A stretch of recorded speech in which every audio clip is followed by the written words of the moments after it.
10:30 बजे तक आप बता देते हैं कि ये जीतने वाला है। पर अब क्लोज कॉन्टेस्ट में जैसा आनंद कह रहे थे कि 12-1 बजे तक भी काउंटिंग चलेगी, तो 10:30 बजे शायद इस बार हम ना बता पाए कि कौन जीतने वाला है। बिल्कुल सही कह रहे हैं। और जैसा आनंद जी बता रहे हैं कि जो वोटिंग परसेंटेज है, वोटों का डिफरेंस है हार और जीत का, उसमें बहुत कम मार्जिन है। इसलिए आप किसी को लास्ट मोमेंट तक नहीं कह सकते कि कौन सी पार्टी जीत पाएगी। और ये बाइपोलर है के आधार पर हम अभी आकलन नहीं कर सकते। ये बिल्कुल आप कह रहे हैं, बिल्कुल सही कह रहे हैं। जैसे लग रहा है कि 10-10, 12-12 वोट से लोग आगे, वरना बड़ी आसानी से आप रुझानों के आधार पर 10:15, 10:30 बजे तक बता देते हैं कि इसकी सरकार बन गई। लेकिन इस यहाँ वक्त वो जो बड़ी खबर दिख रही है। बिल्कुल, लेकिन संदीप जो इस वक्त की बड़ी खबर है, अपने दर्शकों को फिर से बता दें कि लालू यादव के जो दोनों बेटे हैं वो पीछे चल रहे हैं। राघोपुर से तेजस्वी और तेज प्रताप महुआ से पीछे चल रहे हैं। अरुण जी, अब इसका क्या मतलब निकाला जाएगा? अगर लालू यादव की जो विरासत संभालने वाले थे दोनों बेटे, ऐसा कहा जा रहा था उनको तैयार कर रहे हैं एक तरह से, वही पीछे चल रहे हैं? नहीं, तो अभी तो बहुत, जैसे अभी आनंद जी ने कहा कि अभी राउंड 2 चल रहा है, तो आगे देखना होगा। ऐसे जनरल ये है कि एक लड़का जीतेगा, एक लड़का शायद उतना जीत के तरफ नहीं जाएगा। एक आम धारणा ये है। तेज प्रताप जीत सकते हैं। हाँ, एक जीत सकते हैं। अच्छा, जैसे अगर हम सारी सीटों का, चूंकि हमारे पास वोटिंग परसेंटेज नहीं है, पर इलेक्शन कमीशन की जो वेबसाइट कह रही है कि 10 सीटों के जो रुझान है उसमें आरजेडी को 22.2% वोट, बीजेपी को 21.3%, और इसमें हमको, जो हम पार्टी है उसको 8.5%, कांग्रेस को 8.5%, जेडीयू को 5% वोट, और एआईएम को, इत्तेहादुल मुस्लिमीन को 3.9%। तो इसका मतलब यह कि आरजेडी देखिए वोट परसेंटेज में भी बीजेपी से आगे चल रही है। तो इसका मतलब यह है कि इन 10 सीटों में 5-5 पर बराबर अभी चल रहा है इलेक्शन कमीशन की वेबसाइट के मुताबिक।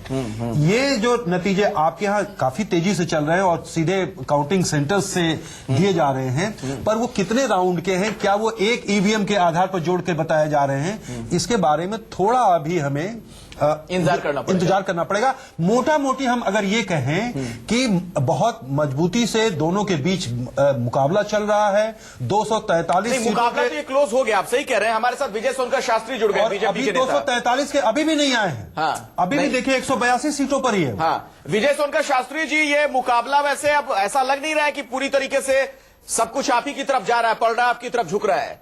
94 और 85 इस वक्त की जो स्थिति है। 84 आगे नहीं, बहुत बढ़िया चल रहा है और हम लोगों को पूरा विश्वास है कि आगे चलेगा। आप लोगों ने बहुत सारे अपने रिपोर्ट्स दिखलाए थे, जिसमें first phase, second phase, third phase, या विभिन्न फेजों का अलग अलग आप लोगों ने परिणाम भी दिखलाया था। कुछ उसी तरह का चल रहा है और अंततोगत्वा जाकर के फाइनली भारतीय जनता पार्टी के पक्ष में रिपोर्ट होगा और हम लोग एक बहुमत, अच्छी बहुमत से अपनी सरकार बनाएंगे। लेकिन सुकेश, ये जो वेव वाली बात कही जा रही थी, लहर वाली बात कही जा रही थी, ऐसा तो कुछ नजर नहीं आ रहा है बीजेपी के पक्ष में भी। लहर तो नहीं, मैं पहले से कह रहा हूं कि कोई लहर नहीं है। देखिए, किसी के हारने के लिए और जीतने के लिए दो चीजें महत्वपूर्ण है। या तो नीतीश कुमार जो इनकम्बेंट गवर्नमेंट है उसके खिलाफ जबरदस्त एंटी इनकम्बेंसी हो, ग्राउंड पे वो देखने को नहीं मिलती है। एक ही शिकायत है, लालू यादव से क्यों मिल गए। और दूसरा, नरेंद्र मोदी का जो गठबंधन है उसको जिताने के लिए लोग पागल हुए पड़े हो, ये भी साफ साफ दिखाई नहीं देता है। इसलिए आप उस लिहाज से नहीं कह सकते। हाँ, लेकिन एक पारंपरिक तरीका जो बिहार के वोटरों के आकलन करने का है या नतीजों पे पहुंचने का है, वो ये है कि ये इस जाति के इतने वोट है, इस जाति के इतने वोट है। क्या नरेंद्र मोदी ने उसको तोड़ दिया है? क्या नरेंद्र मोदी एक नई परिभाषा गठित कर दी है? क्या हम नए बिहार की तरफ और नई राजनीति की तरफ बढ़ रहे हैं क्या? ये एक बड़ा सवाल है। बीजेपी का जीतना उस तरफ इशारा करेगा। प्रियंका कुछ कहना चाह रही हैं आपको? विवेक जी, आता हूं आपके पास। हाँ, प्रियंका। नहीं, मैं बस मैं न्यूज फ्लैश पढ़ा है। जो इलेक्शन कमीशन के आंकड़ों के हिसाब से महागठबंधन 101 सीट पे आगे है और एनडीए 70 सीट पर आगे है। हम लोग बहस कर सकते हैं कि नरेंद्र मोदी ने किस तरीके से एजेंडा चेंज किया है बिहार के लिए और किस तरीके से शायद महागठबंधन पूरे देश का नैरेटिव चेंज करने को तैयार है।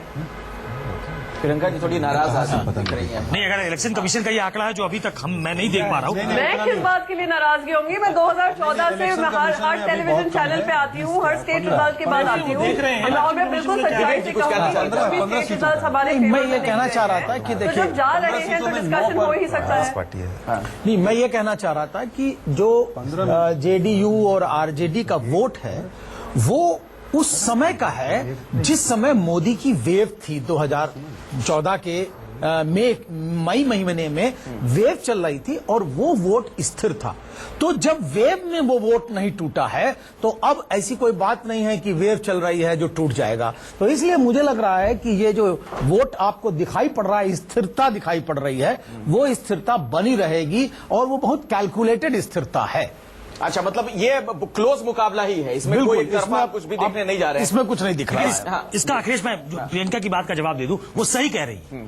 अगर बीजेपी यहां जीतती है, नरेंद्र मोदी अगर जीतते हैं, तो बिहार का जो एक सोचने का तरीका है और बिहार के बारे में जो सोचा आता है वो पूरी तरीके से नजरिया बदलेगा, वो पूरा विमर्श बदल जाएगा। लेकिन अगर महागठबंधन जीतता है तो वो सही कह रही है कि पूरा नैरेटिव चेंज होगा और उसका रिपोर्कशन आपको उत्तर प्रदेश से लेकर तमाम जगह देखने को मिल सकता है कि नरेंद्र मोदी की जो दिल्ली से हार शुरू हुई है, अगर वो बिहार में हार जाते हैं, फिर वो एक लंबी कतार में लोग खड़े होंगे कि अब नरेंद्र मोदी को रोका जा सकता है। और सही बात है, पॉलिटिकल नैरेटिव उसके बाद तो चेंज होगा। जी जी, बिल्कुल आप सही कह रहे हैं। अपने दर्शकों को जरा एक बार फिर से फटाफट बता दें इस वक्त क्या स्थिति है। जो बीजेपी गठबंधन है एनडीए, वो 96 सीटों पर आगे इस वक्त, और महागठबंधन की बात की जाए तो 85 सीटों पर आगे, और अन्य के खाते में 4 सीटें जाती हुई नजर आ रही हैं। बीजेपी इस वक्त 78 सीटों पर आगे चल रही है, एलजेपी 9 सीटों पर आगे चल रही है, आरएलएसपी 4 सीटों पर, एचएम की बात की जाए 5 सीटों पर, जेडीयू 36 सीटों पर, आरजेडी 41 सीटों पर आगे चल रही है और कांग्रेस 8 सीटों पर आगे चल रही है। संदीप वाजपेयी साहब, अब मानेंगे आपका स्ट्राइक रेट कम है? बीजेपी का स्ट्राइक रेट काफी अच्छा दिख रहा है। जो ये तस्वीर रुझान है, ये आपका लगभग मैं कहूं 25% स्ट्राइक रेट है। स्ट्राइक रेट परसेंटेज वाइज आप कह सकते हैं, लेकिन जैसा मैंने पहले कहा कि अभी आप देखेंगे हम 20 के आसपास पहुंचेंगे। वो हम इसलिए कह रहे हैं क्योंकि हमारे नेता ने 143 रैलियां की, उनके साहबजादे ने चिराग पासवान ने 180 रैलियां की। तो जो वहां रिस्पांस मिला है, उस रिस्पांस के बिहार पे हम ये स्टेटमेंट दे रहे हैं कि हम लोग 20 से 22 तक जाएंगे। और जो हमारे कैंडिडेट हैं, कैंडिडेट सिलेक्शन जो हमने जैसी भी सीटें हमको मिली, लेकिन जो सिलेक्शन, ये लाल कृष्ण आडवाणी के घर की तस्वीरें दिखा रहे हैं। प्रधानमंत्री वहां पहुंचे कुछ देर पहले और जन्मदिन की शुभकामनाएं दे रहे हैं। आप तस्वीरों में अभी आगे आप देखेंगे प्रधानमंत्री निकलेंगे अपनी गाड़ी से, और लाल कृष्ण आडवाणी और उनकी बेटी प्रतिभा की भी मैंने झलक देखी। जी, पहले थोड़ा तस्वीरों का मजा लीजिए। जी, आडवाणी खुद बाहर तक आए, प्रधानमंत्री को उन्होंने से रिसीव किया और घर के अंदर गए। फिर ये गुलदस्ता देते हुए प्रधानमंत्री मोदी नजर आ रहे हैं।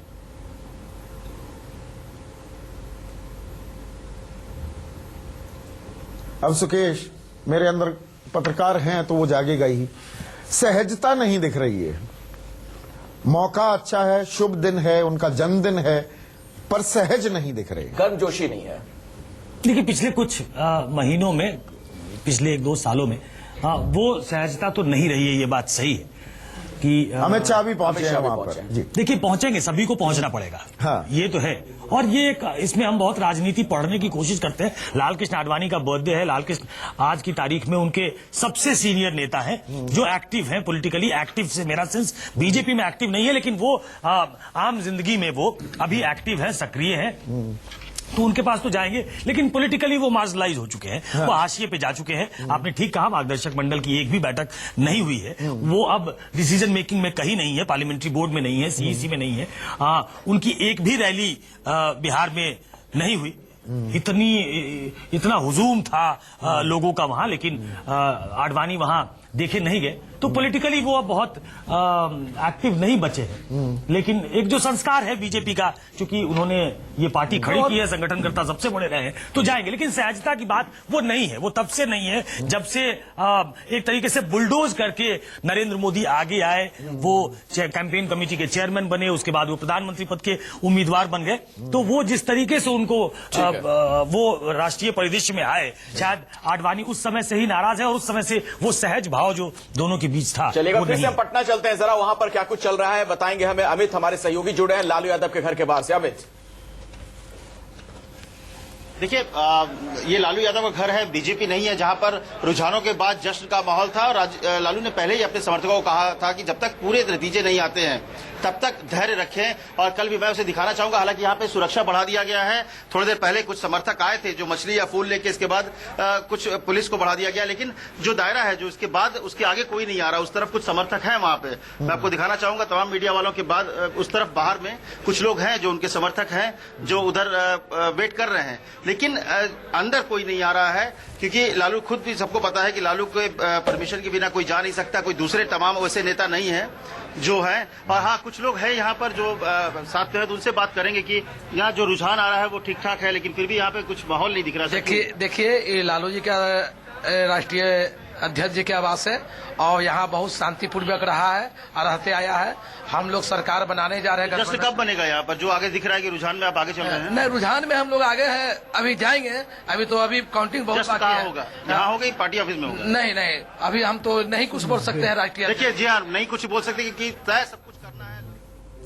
और यहां पर तस्वीरें फिर से दिखा रहे हैं आपको लाल कृष्ण आडवाणी के घर की, जहां पर कुछ देर पहले देश के प्रधानमंत्री नरेंद्र मोदी पहुंचे अपने मार्गदर्शक को जन्मदिन की शुभकामनाएं देने के लिए। लाल कृष्ण आडवाणी खुद बाहर आए उन्हें रिसीव करने के लिए, साथ में उनकी बेटी प्रतिभा भी थी। सहजता नहीं दिखी, वो गर्मजोशी नहीं दिखी। शुभ अवसर है जन्मदिन की शुभकामनाएं देने के लिए। प्रधानमंत्री नरेंद्र मोदी, साथ में पार्टी अध्यक्ष अमित शाह भी वहां मौजूद थे। अब ये कांटे की टक्कर में तब्दील होती दिख रही है। 96 सीटों पर एनडीए आगे, महागठबंधन 90 पर नेक टू नेक चल रहा है। और हमारे साथ एक और खास मेहमान पुरुषोत्तम अग्रवाल जुड़ चुके हैं। Purushottam ji, too close to call? Of course, ये तो यानी मुझे तो ताज्जुब इस बात पर हो रहा है कि अभी थोड़ी देर पहले मैं शाहनवाज खान का वक्तव्य सुन रहा था। हाँ, और वो हुसैन का, शाहनवाज हुसैन का और आरती मेहरा का। तो मुझे लगता है कि चाहे बीजेपी के हों चाहे किसी भी पार्टी के हों, किसी भी नेता को इस समय उत्साही वक्तव्य देने से बचना चाहिए। चाहे किसी पार्टी के हो। 93 का मामला हो गया सर, वही मैं कह रहा हूँ के खाते में। शाहनवाज हुसैन साहब अगर होते तो मैं उनसे यही निवेदन करता है कि अभी 2-3 घंटे पर इतना पोलराइज्ड ये चुनाव हुआ, इतने ओछे स्तर तक राजनीतिक जो हमारी परंपराएं थी, जो भाषा की मर्यादा थी, वो तार तार होती दिखी। ऐसे पोलराइज्ड इलेक्शन में इतना क्लोज कॉन्टेस्ट, आपको वो उम्मीद थी या ऐसा दिख रहा था कि आर्या पार होने वाला? नहीं, मुझे तो यही उम्मीद थी। और उसका कारण यह है कि एक तरफ नीतीश का जो काम है, और लोग कुछ भी कहें लेकिन नीतीश और लालू का जो अलायंस है उसका जो सोशल इम्पैक्ट है, और दूसरी तरफ देखिए मोदी जी जबरदस्त कम्युनिकेटर है, जबरदस्त कम्युनिकेटर है। और उन्होंने इस बार रिकॉर्ड जैसा कायम किया, मेरे ख्याल से पहली बार किसी प्रधानमंत्री ने किसी स्टेट इलेक्शन को इतनी गंभीरता से 30 रैलियां आजाद भारत में किसी प्रधानमंत्री ने मुझे याद नहीं पड़ता। फिर आरएसएस का अपना संगठन। पर मुझे एक चीज सर मैं ये सवाल इसलिए पूछ रहा हूं, संदीप, सरकार किसी की भी बने, लेकिन वो जो 2/3 और 3/4 बहुमत की बातें हो रही थी उनका कोई, मैं वही चीज आपसे पूछना चाह रहा हूं। हम इतनी दफा बैठे हैं पिछले 5-7 सालों में, जो चुनाव हुआ वो आर पार था, डिसाइसिव मैंडेट था। ये कश्मकश क्यों देख रहे हैं? मैं बता रहा हूं ना आपको, ये कश्मकश इसलिए देख रहे हैं, जैसे मिसाल के तौर पे आप दिल्ली का चुनाव याद कीजिए। वहां इतनी उम्मीद तो शायद किसी को नहीं थी कि आम आदमी पार्टी को 67 सीटें मिलेंगी, लेकिन लोग ये मान रहे थे कि अच्छा खासा बहुमत मिलेगा, क्योंकि वहां विकल्प जो है बहुत साफ सुथरे थे और चीजें जो है उस समय दिल्ली के हिसाब से बहुत क्लियर थी लोगों के सामने। यहां क्या हुआ है कि बीजेपी ने संभवतः दिल्ली के चुनाव से सबक लेकर के, आप देखें 5 चरणों में चुनाव, सबसे पहले शुरू हुआ विकास का, सबका साथ सबका विकास, अंत तक पहुंच गया इस बात पर कि साहब वो गोकुशी होती रही और आप चुप रहे, नीतीश जी जवाब दीजिए। नहीं, पर ये तो पलट कर हम कहें, वो महागठबंधन ने भी वही काम किया ना। महागठबंधन ने भी ईंट का जवाब पत्थर से दिया, फूल से नहीं दिया। वो संदीप बहुत बड़ी बात है। काउंटर कैंपेन, एक मिनट सर, एक मिनट, काउंटर कैंपेन जो था, ये देखिए 2 जेएनयू वाले आपस में हम लोग देखिए, जेएनयू वाले अगर लड़ते भी हैं तो शिष्टता से और सभ्यता से, ये ध्यान रखिए। मैंने तो सुना वहां पर राष्ट्र विरोधी गतिविधियां होती हैं, अब वहां नक्सल पैदा होते हैं। अगर देखिए ऐसा है संदीप, चूंकि आपने कहा है तो बुद्धि और विवेक को प्रश्रय देने को अगर राष्ट्रवाद विरोध कहा जाए तो कह लीजिए। जेएनयू पर मुझे गर्व है इस बात का कि जेएनयू मूलतः लोगों को अपने विवेक से सोचना सिखाने वाली संस्था है। और विवेक आपके साथ बैठे, और विवेक मेरे साथ बैठा है। बिल्कुल सही है। अच्छा, दूसरा जो आप पूछ रहे थे ना, देखिए इस बात को समझिए कि बीजेपी ने जिस तरह इस कैंपेन को चलाया, आपने जो कहा, भाई आप ये कह सकते हैं कि लालू यादव ने कुछ बहुत तीखी बातें कही, लेकिन इस तरह का कैंपेन तो किसी ने नहीं किया ना कि अगर आप हमें वोट नहीं देते मैं एक तो आप चीज ऑन देशद्रोही रिकॉर्ड कहना चाहूंगा, ये तो पूरे किसी ने चुनाव में एक व्यक्ति जो सभ्यता शालीनता का परिचय देता दिखा वो नीतीश कुमार। एब्सोल्युटली, इसमें कोई संदेह बाकी ही नहीं। Cutting across all political parties, हर नेता ओछे स्तर पर उतरने को लेकिन तैयार दिखा। देखिए संदीप, ओछेपन में भी आपको फर्क करना पड़ेगा। ये कहना कि साहब अगर बीजेपी हार गई तो पाकिस्तान में पटाखे चलेंगे, ये कहना कि फलां बात आप कर रहे हैं तो आपकी जगह पाकिस्तान में है, ये कहना कि अगर आप मोदी जी के या भाजपा के विरोधी हैं तो देशद्रोही